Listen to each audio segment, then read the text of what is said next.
How to disable a device in Morley DXc panel. So I try to menu and actions. Okay, level 3 passcode is 9898 and press OK. You can choose disable or enable.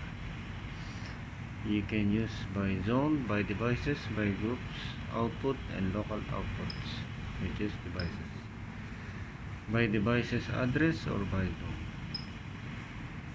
Okay, so you can put like panel 1, put book number 1.